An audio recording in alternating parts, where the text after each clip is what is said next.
Email address में देख लें, यहाँ कहीं सर्वर 1 है नहीं है ना, सर्वर 1 @corvid.com। तो आप सोचें corvid के बाहर कोई और डोमेन अगर यहाँ मेल भेजना चाहती है तो उनका मसला corvid.com से हल नहीं होगा, उनका मसला हल होगा server1.corvid.com। लेकिन server1.corvid.com मेल भेजने वाले ने नहीं बताया, मेल भेजने वाले ने सिर्फ क्या बताया, corvid.com।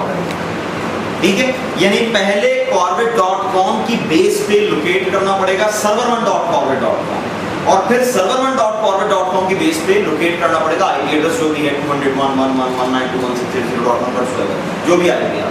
बात क्लियर होती है? ठीक है, तो क्योंकि email address fully qualified domain name of mail server contain नहीं करता, इसलिए there is a need of an additional record and that is MX record. ठीक है, ये थी एमएक्स रिकॉर्ड की पूरी कहानी। तो या तो एमएक्स रिकॉर्ड ये यूज करके दूसरे डोमेन के मेल सर्वर को लोकेट करे with the help of DNS, और या फिर क्या करे, ये पूरी मेल उठा के उसे दे दे जो ये काम कर सके। लेकिन मेल तो राउट होनी है जब तक आईपी नहीं डिस्कवर होगा मेल दिया, ये तो अंडरस्टूड है ना, ये मैं आपको पहले बता चुका हूँ। ये मेल भी उसी तरह जानी है जिस तरह एक नॉर्मल पैकेट जाता है, तो पैकेट बनाने के लिए डेस्टिनेशन आईपी चाहिए, तो चाहे वो आईपी ये डिस्कवर करे या कोई और डिस्कवर करे, discovery of IP address mandatory. ठीक है, अगर ये खुद एमएक्स रिकॉर्ड यूज करके डिस्कवर कर रहा है तो इसका मतलब ये खुद राउट करने का कैपेबल है। और या फिर ये क्या करता है, ये मेल हैक देता है किसके पास, इसको आप कहते हैं तुमने कुछ नहीं करना, जो मेल आए रास्ता दिखा दो उसको, किसका, स्मार्ट होस्ट का। और स्मार्ट होस्ट को स्मार्ट इसलिए कहते हैं क्योंकि वो स्मार्ट टास्क परफॉर्म कर रहा है, और वो टास्क मैं आपको बता चुका हूँ, discovery of male servers IP. यानी फिर ये एमएक्स रिकॉर्ड यूज करते हुए डेस्टिनेशन मेल सर्वर को डिस्कवर नहीं करेगा, बल्कि कौन डिस्कवर करेगा, स्मार्ट होस्ट। ठीक है, तो वो आएगा कहाँ से, ये भी बड़ा एक अच्छा सवाल है कि स्मार्ट होस्ट कहाँ से आएगा। स्मार्ट होस्ट मुल्तान में बनते हैं, ये जना बंदा बता रहा है फैसलाबाद में फैक्ट्री लग गई स्मार्ट होस्ट की, तो मैं भी बताता हूँ स्मार्ट होस्ट कहाँ बनता है।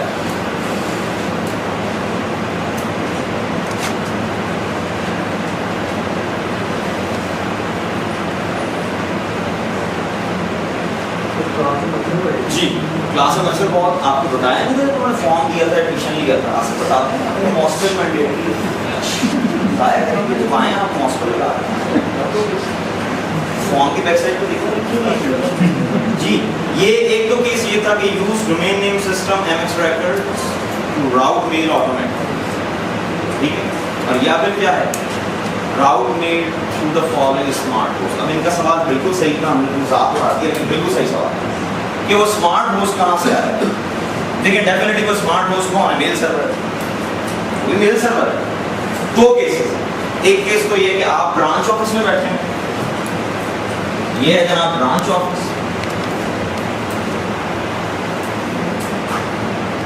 ये आपका इस ब्रांच का मेल सर्वर जो कि एक्ट कर रहा है एज ए रिले होस्ट। अभी आपको बताता हूं मैं कि रिले होस्ट कौन है। और ये है आपका मेन ऑफिस का हेड ऑफिस कह लें, ये आपका हेड ऑफिस का मेल सर्वर। ठीक है, ये कंपनी का मेल सर्वर है, सारी मेल इस पे आ गई। और ये है किसका मेल सर्वर, आईएसपी। एक बात याद रखिएगा कि this is the case then you are wasting your investment. ठीक है, मेल सर्वर पे जितनी इन्वेस्टमेंट आपने की आपने वेस्ट कर दी। सेकंड वाले में तो एक लाइसेंस पर वेस्ट हो रहा है, नहीं सेकंड वाले में लाइसेंस वेस्ट नहीं हो रहा क्योंकि उसकी लॉजिकल रीजन मौजूद है, तो अवेलेबल है। लेकिन ये केस जो है तो बिल्कुल एक्सचेंज को वेस्ट करने वाली बात है। इसका मतलब ये है कि बाहर से कोई भी मेल भेजेगा तो वो पहले कहाँ आएगी, आईएसपी। ठीक है, और अंदर से कोई भी मेल भेज रहा है अगर तो वो उस वक्त तक नहीं जा सकती जब तक मेल आईएसपी के नेटवर्क में से ना आए। प्राइवेसी, क्या करेंगे प्राइवेसी का। ठीक है, तो ये सही केस नहीं है। अगर यहाँ ये वाली डिप्लॉयमेंट आपके एंड पे हुई है तो आपने कंपनी इन्वेस्टमेंट वेस्ट कर। ठीक है, बहरहाल इस केस में क्या होगा, आपको दोनों केसेस में आईपी एड्रेस पता होना चाहिए किसका, स्मार्ट होस्ट का, ऐड करवाएं और स्मार्ट होस्ट का आईपी दे दें। पुराने एक्सचेंज में अगर ये काम कर रहे हो तो ये ब्रैकेट्स आपको खुद डालनी पड़ती है, लेकिन इस अगर आप एक्सचेंज 2003 में ये काम कर रहे हैं तो स्मार्ट होस्ट का आईपी आपको ब्रैकेट में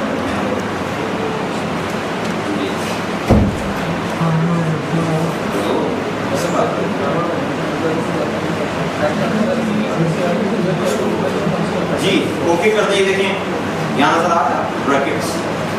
तो स्मार्ट होस्ट का आईपी स्क्वायर ब्रैकेट्स में आता है, और एक्सचेंज 2003 में यूजर्स अक्सर कंफ्यूज हो जाते थे, वो आईपी पुट करते थे, एरर आता था क्योंकि ब्रैकेट्स अब खुद हैं। लेकिन हम माइक्रोसॉफ्ट ने एक और मेहरबानी आप पे कर दी है कि नया बंदा भी ये बना लेता है, आईपी देता है, वो उससे ब्रैकेट्स पुट कर देगा। ब्रैकेट्स पुट करने का मकसद सिर्फ ये है इसको बताना कि ये आईपी एड्रेस है, डोमेन नेम नहीं, ठीक है। Use the external DNS lookup setting on the transport server, ये आप कर सकते हैं अगर आप चाहते हैं कि जो एक्सटर्नल डीएनएस सर्वर्स हैं ये उन्हें यूज करके मेल राउट करें, ठीक है। अगर आपने इसकी पीसीआई प्रॉपर्टीज में बाहर वाला आईपी दे दिया है तो इस चेक बॉक्स को सेलेक्ट करने की जरूरत नहीं, ठीक है। यस, ये सिक्योरिटी से रिलेटेड सेटिंग्स हैं, और याद रखें जो हम केस पढ़ रहे हैं उसमें ये नन ही रहे। ये ऑथेंटिकेशन वाला केस पता कब हो सकता है, जो मैंने पहली डायग्राम बनाई थी कि आप ब्रांच ऑफिस में कॉन्फ़िगरेशन कर रहे हैं with connectivity with main office, और आप चाहते हैं ब्रांच ऑफिस और मेन ऑफिस के सर्वर जब इंटरेक्ट हों तो सिक्योरिटी भी चेक हो, तो तब आप ये ऑथेंटिकेशन बेसिक करके और यूजर नेम पासवर्ड दे सकते हैं जिसकी बेस पे ब्रांच ऑफिस वाला सर्वर मेन ऑफिस के साथ ऑथेंटिकेशन अपनी करेगा, ठीक है। बात समझ में आ रही है। लेकिन याद रखिएगा जो नॉर्मल इंटरनेट कनेक्टिविटी के लिए बनेगी उसमें नाम होगा, उसमें आप दे ही नहीं सकते ऑथेंटिकेशन, ठीक है। दुनिया भर के मेल सर्वर्स के साथ आपको क्या पता कि याहू पे कौन सा यूजर अकाउंट बना हुआ है, आपको यूजर ने पासवर्ड देंगे जो आप यहाँ पुट करेंगे। तो जब भी एक्सटर्नल ईमेल सिस्टम से इंटरेक्ट करने के लिए बनाया जाता है तो हमेशा क्या सेटिंग होगी, सोर्स सर्वर इसने ऐड कर दिया, और ये बिल्कुल सही है, जाहिर है मेरे पास एक ही सर्वर था वो इसने ऐड कर दिया। यहाँ पे मैं आपको कुछ दिखाना चाहता हूँ, कार्ड के खुद ऐड, ये आपके सामने सर्वर पर ये क्या चीज़ आ रही है।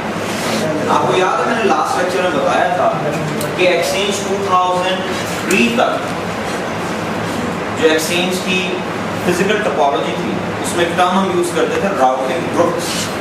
राउटिंग ग्रुप का मतलब होता था वन लोकेशन। आप उन्होंने एडीएस पढ़ी थी, एक्टिव डायरेक्टरी में हमने साइट की डेफिनेशन क्या पढ़ी थी, collection of domain controllers connected with A high speed permanent and reliable connection. इसी डेफिनेशन में डोमेन कंट्रोलर हटा के और एक्सचेंज लगा, यानी collection of exchange servers connected with A high speed permanent and reliable connection. तो ये डेफिनेशन किसकी बन जाती है, राउटिंग ग्रुप्स।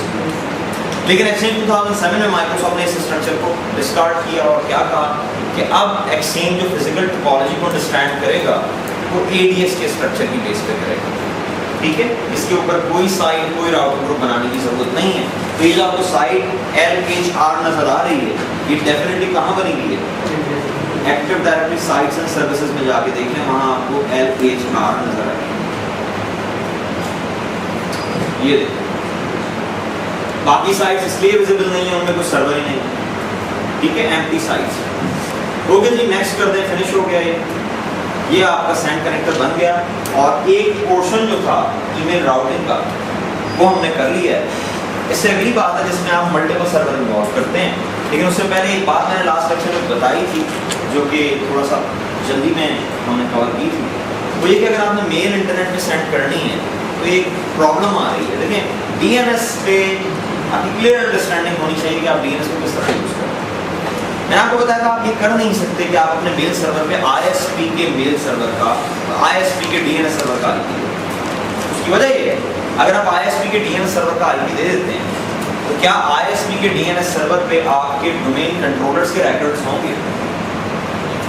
ऐसा भी रिकॉर्ड नहीं होंगे डेफिनेटली। तो इस केस में आपका जो मेल सर्वर है वो इंटरनल मेल को किस तरह हैंडल करेगा, समझ में आ रही बात। इसलिए आपका जो मेल सर्वर है उस पर रिकॉर्ड किसके होंगे, लोकल DNS। और लोकल DNS के देने से हमारा ADS वाला प्रॉब्लम तो सॉल्व हो गया। लेकिन एक प्रॉब्लम आ गया, वो प्रॉब्लम ये कि क्या मेरा लोकल DNS सर्वर इंटरनेट के नेम्स को रिजॉल्व कर सकता है, ठीक है। पहले तो ये गलतफहमी दूर करना, क्या DNS के लिए पब्लिक IP पे होना जरूरी है, अगर है तो किस काम के लिए जी। अगर DNS बाहर वाली डोमेन के नेम्स को रिजॉल्व करना चाहता है, अगर आपका लोकल DNS बाहर वाली डोमेन के नेम्स को रिजॉल्व करना चाहता है तो क्या आपके लोकल DNS को पब्लिक IP में होना चाहिए?